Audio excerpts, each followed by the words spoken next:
30 жылдан бері қырғыз саясатын былғытып келе жатқан бұл Өмүрбек Текебаев. Акаев Баки заманы мындай қойып эле. 2010-дан берки кылыктарын айтсак, 7 апрелде 90 бала аянтта кан жутуп жаткан кезде Текебаев партиялаштары менен Бакиевдин мал мүлктөрүн тонуп, мародер атка конгон.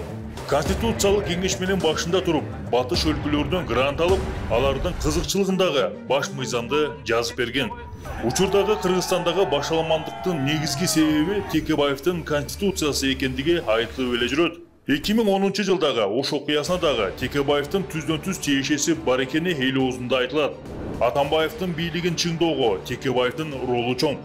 Ал Атамбаевди күчтөндүрүш үчүн Гелдибеков, Ташиев, Садыр Жапаровдарды уруштурганын өзү айтып жүрөт. Мегакомду сатып, өз пайдасына колдонуу үчүн Белиздеги офшордук аймакка эсеп ачкандыгы тууралуу факты бар экендигин мурдагы УКМК башчысы Абдел Сегизбаев какшап эле келе жатат. Мегакомду берем деп Маевскийден 1 миллион доллар алып, кийин бербей койгондугу боюнча кылмыш иши козголуп, түрмөгө да отуруп чыкты. Боршайкомдун чечими менен кече Текебаевдин мандаты кайтарылса, ал бүгүн эле саясатты былгытып кирди.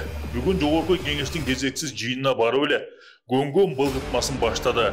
Садыр Жапаровдун колунда учурда чексиз бийлик тургандыгын айтып, аны президенттикке өзү дагы өзүнүн жакын адамы да барбаш керек деди.